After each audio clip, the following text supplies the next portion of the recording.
Now, from Fayetteville, high on the hill, this is the Pig Trail. Well, welcome in. We have a very special edition of the Pig Trail Show for you tonight. It is all about how the University of Arkansas Athletics Department handled the various challenges that were presented by the COVID-19 pandemic. And Mike, you worked extremely hard on this series. It was a lot of time and effort that went into it. Why exactly did you want to do this story? You know, I think because there'd never been anything like it. We started last April with the abrupt cancellation of the NCAA basketball tournament, followed by spring sports at Arkansas and all over the country. And there was that period in May where there's a lot of talk that there would be no fall sports. Big Ten and the Pac-12 announced college football would be canceled. But the SEC, the Big 12, and the ACC said, hold on. Let's see if we can figure out a way to play it safely. And as we know now, they made it happen. There's a lot of good news and bad news over the last year, but looking back, it's a remarkable story of facing a challenge, coming up with a plan, and making that plan work. Yeah, I mean, you just touched on it. Let's jump right in here, because when everything was shut down by the pandemic, I think the outlook for a football season was very grim. It did not look very promising at all, but everyone at Arkansas was just determined to play. Yeah, Tara, the academic year of 2020-2021 presented an athletic and physical challenge like no other, as I've said, in college sports. And yet, the University of Arkansas not only survived, it thrived. And even in the dark days of a national COVID shutdown, when sports were canceled and athletes were sent off campus, there was a belief at Arkansas that there was a way to get these athletes back on the playing field. There hadn't been 1 ounce of conversation between myself and our team about not having a season. Our student athletes made it clear that if we could find a way to safely play, they wanted to play, and we did it for those young men and women. Slowly, by meeting weekly with an SEC medical task force, SEC athletic directors formulated a plan to play, featuring 2 main components: COVID testing with quick results 3 times a week, and rigid safety procedures inside the various team facilities. Everybody had to change the way that they did things. No one could operate normally. We work out in the indoor on turf and warm up nowhere near anybody. And then we'd go upstairs and we'd all have our own weightlifting rack. Then as soon as we finished, the next group would have a 45-minute window so the coaches could go through every single aspect of where we were and wipe off everything, clean off everything. Limiting the spread of COVID within the team by identifying and isolating athletes who tested positive was one thing. Finding and quarantining teammates who had close contact with them was potentially much more difficult. We knew we had to tell exactly who we were with. You would have to tell them exactly what you did from 48 hours on. Obviously, you had to spend time explaining to them it's for their safety. Your contact tracing is only as good as your interviews with the student athletes. Those relationships were strong, and they trusted us, and we trusted them. The final piece of the puzzle involved a 10-game SEC-only schedule. But just before that schedule was announced, SEC Commissioner Greg Sankey called Hunter Yurachek with some astonishing news. We just drew Georgia and Florida. I still remember to this day, I said, Greg, you've got to be kidding me. And Arkansas's football schedule was indeed a kick in the teeth, but while the fans complained about it, Sam Pittman convinced his guys to embrace the toughest schedule in college football. And Tara, the point is, from April until last year, until August, we went through football may not be played in 2020 to, yeah, we're going to play. What was done in those 4 months over the past last summer of 2020 was remarkable. Yeah, and I completely agree. And I do have to say, I think that pretty much all of us had that same reaction that Hunter Yurachek had when we found out that Arkansas got Georgia and Florida. But now the plan is in place, so let's see how it all played out right after the break. Stick around.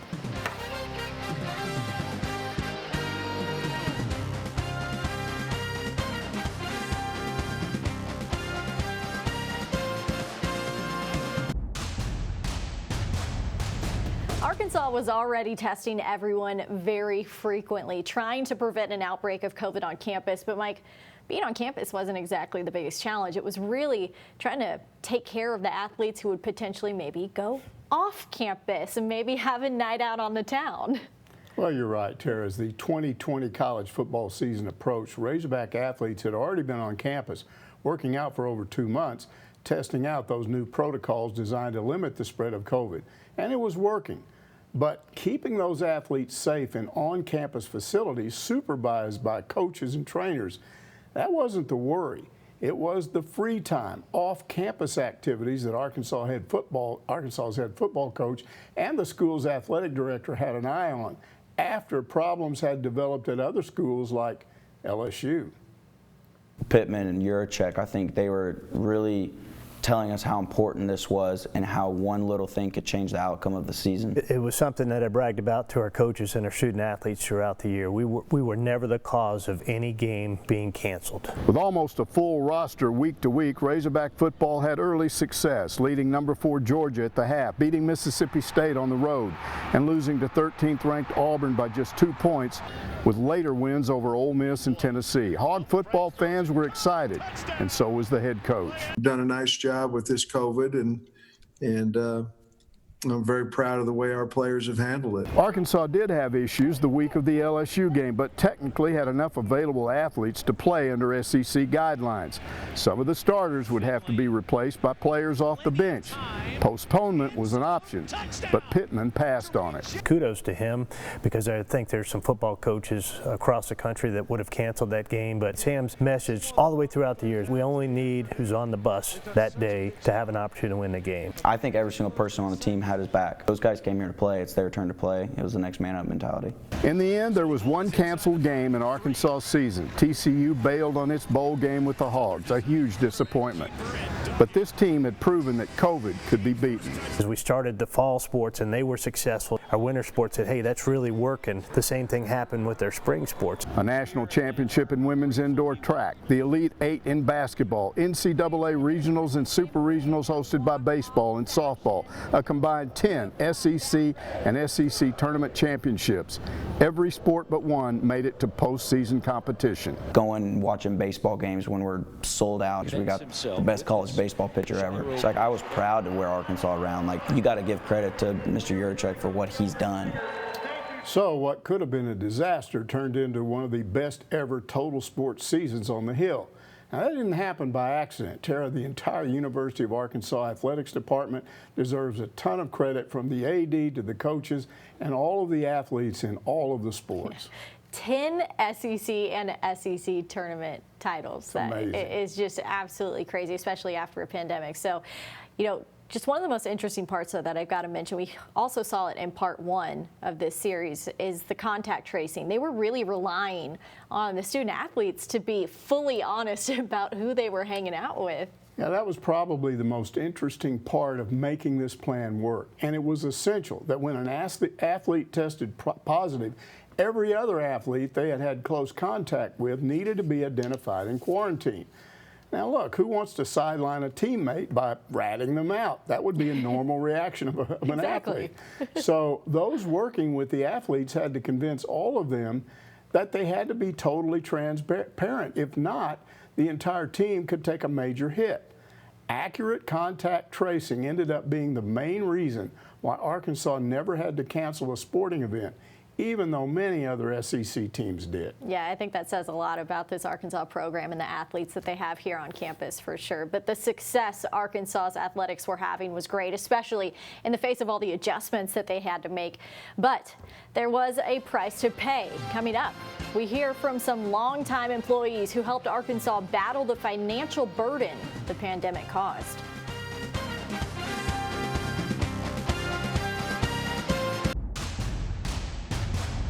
Well, despite everything, Arkansas sports were up and running again. However, losing the baseball season the year before and the basketball postseason, it just really hurt the university, as well as not being able to pack Razorback Stadium for football season. But Mike, they lost a ton of money because of all of that created by the pandemic. Yeah, Tara, as we've shown, Razorback Athletics successfully navigated the challenge of COVID in ways not thought possible a year ago, but there were definite money problems. 16 longtime employees agreed to take early retirement to help ease the pressure of a $35 million budget shortfall, including 3 women that had helped hold Razorback football and basketball together behind the scenes for 4 decades. Through the years, it's just been a big family. It just added on every year, may change from one coach to another. The coaches were different, each one that we had, and you learn to adapt and and go with that. But we also had great fans that we became friends with. I love the people here. Through the years, we've met so many great people. It was fun to have the coaches and the athletes to come into the office. Meet Mary Lynn Gibson, Terry Mercer, and Clorinda Carr. To legendary head coaches like Lou Holtz and Ken Hatfield, Eddie Sutton and Nolan Richardson, these ladies were like extra members of the coaching staff. That woman did every single thing that she could do to help me and my family, above, beyond being a secretary at the university. She and Randy, her husband, were just the greatest supporters and great family people. And as I say, in every department, when you have a large department like we did, it's so important that people can get along well. She was the first person that a lot of our fans would talk to on the phone, and she had a way of relating to people in different ways, but always carrying that loving spirit about her. Over the years, the biggest challenge for these three was always the transition from one coach to the next, like when Ken Hatfield suddenly left for Clemson. I think I cried for 3 months. My husband thought we were going to have to move to Clemson, but I finally got over it. But that first one was very hard. But those coaches always knew that the next man to occupy that office would be in good hands from day one. The expertise that Clorinda had in working with football coaches. A new coach would allow him time to do his thing. She was going to be invaluable. Now think about it, 16 head coaches, 5 sports information directors depended on those 3 ladies. But so did those of us in the media. Terry, they were an institution as far as I'm concerned, and I miss them. So do a whole lot of other people on the Hill. Yeah, and it's so cool that you got to talk with Nolan Richardson and Ken Hatfield about those women as well. Did they tell you any fun stories about them at all? Well, I mean, I just saw it.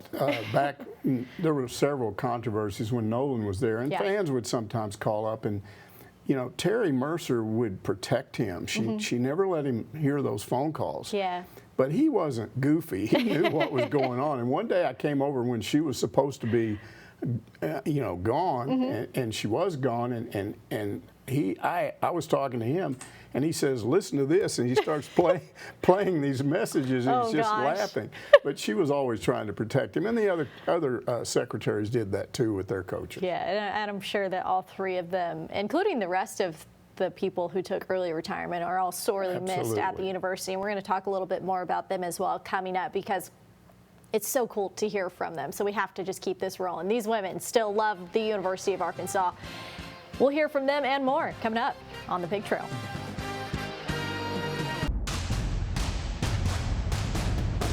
"16 employees from the athletics department deciding to take early retirement to help the university that they had spent decades working at." And Mike, this was a really hard decision for everyone, but it's a huge loss for Arkansas as well. Yeah, more than the average fan probably realizes, Tara. Once a plan was in place last August to allow Razorback athletes to safely compete, the harsh realities of the economic impact of COVID had to be dealt with.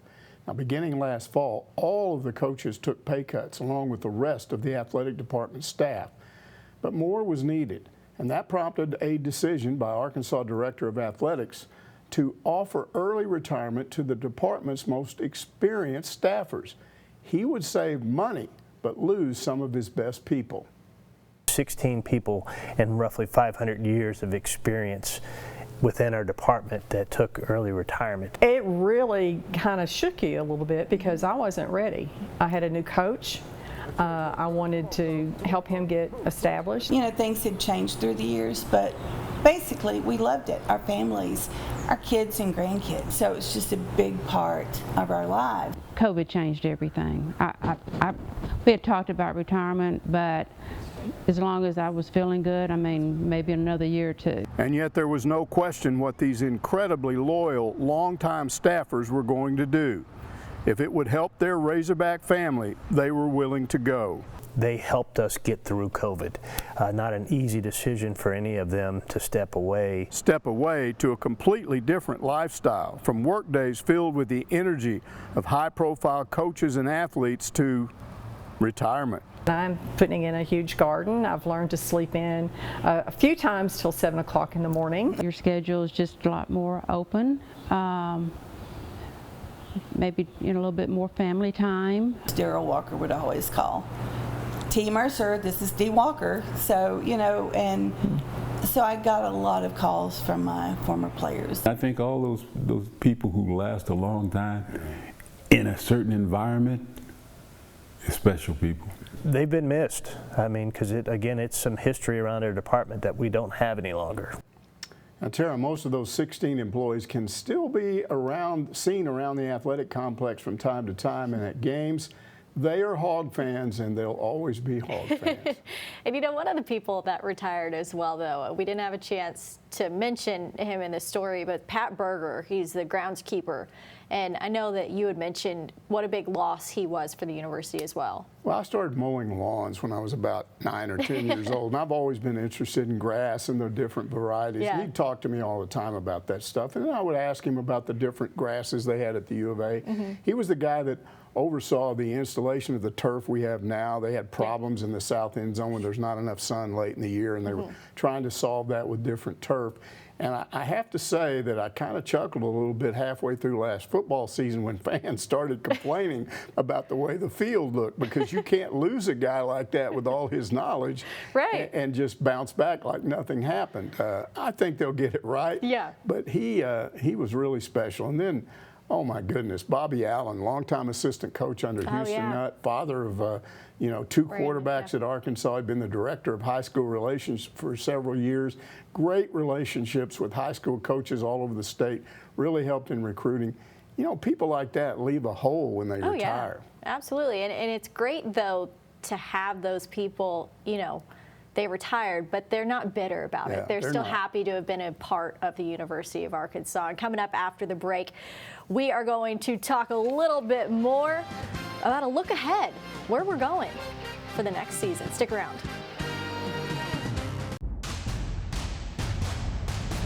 Well, the year of COVID has, fingers crossed, hopefully come to an end, and I can't imagine the relief that must be for Hunter Yurchak and everyone else at the University of Arkansas as well. And now I think I speak for everyone, Mike, that we are ready to get back to normal. Tara, after dealing with COVID, limited seating, social distancing for over a year, there came a moment early last month when Hog fans finally stood up and said, "Take a hike, COVID. We're back as a fan base." Charlie Welsh's 3-run homer against Nebraska landed square in the middle of a full-capacity, fully nuts mob of hog-crazy fans. There was no social distancing with these people. And for the man who runs U of A Athletics, it was a look ahead to a promising fall season. Early projections for football, we're up over 35,000 season tickets sold to date. We have 172 of 172 suites sold out for the season. Throw in a football team full of players who labored to get better in stadiums that were 3/4 empty last season and who are pushing themselves to the limit this summer to be the best they can be in front of real crowds again. You've got the makings of something special on the Hill. This is a different team. I've never been a part of something like this. And I think it's all because of last year and how it's transitioned over to this year. This is the new Arkansas! But there is still work to be done to take COVID out of college athletics. The vaccination rate for Razorback athletes this summer continues to climb. We have 10 of our sports programs that are above the 85% threshold, where they no longer have to have masks when they're meeting or eating or working out. No athletes will be forced to get vaccinated, but there is an incentive to reach that 85% level and above. The whole linebacker room, we've all got the vaccine. Some of the other rooms don't have all the vaccines, so they got to wear masks. So they found out, I think in the next 2 weeks, no one will have to wear a mask in the building. And there's more positive news. The SEC has stepped in and allowed each member school to borrow against future earnings from the conference TV package and pay that money back over time. Arkansas will get a one-time cash infusion of $23 million to further cover last year's revenue shortage. Too late to save the jobs of those early retirees, but a real help in moving forward. We may not have made some of the decisions we made in October if we knew that we were going to have that loan coming in for us. But it was a great infusion. It allows us to balance our books coming out of this fiscal year and get the next fiscal year off to a really positive start. And Tara, to me, that whole season, from the first football game against Georgia to the last out in the baseball super regional, was a great example of how we deal with a crisis in this country. COVID is not over as a threat just yet, but we're going to beat this thing just like the Razorbacks beat it. I'm convinced of it. And I really do think that the University of Arkansas pretty much is one of those programs that helps set the standard for how to overcome challenges that this pandemic presented for everyone. And you look at everything that they accomplished over the past year, and now look where we are. We're about to have a football season with full capacity. Yeah, the last few weeks, kind of a blip on the radar has developed as COVID cases rise with this new variant of the virus. The good news is almost all of the athletes have been vaccinated, as we saw, and I really don't anticipate the number of postponed games that we dealt with last fall. Yeah. So far, there's been no indication of limited crowds. CDC data has indicated since last fall that outdoor spread of COVID is limited, mostly happens indoors. We've talked about it before, but, you know, I think this is going to work. Yeah, and you look back, there's a lot of credit to go around to everyone that helped get these sports going again. But you got to give a shout out to Hunter Yurachek. He took it all head on and really helped lead these programs through the pandemic. Yeah, he really is turning out to be the kind of AD that Arkansas should have had after Frank Broyles retired. Yeah. He knows this fan base. He knows how to hire coaches, and he really stepped up in this COVID crisis. Well, Mike Irwin, great work on this series, The Year of COVID. That's going to do it for our Pig Trail show, though. Thank you all so much for watching. Have a great night.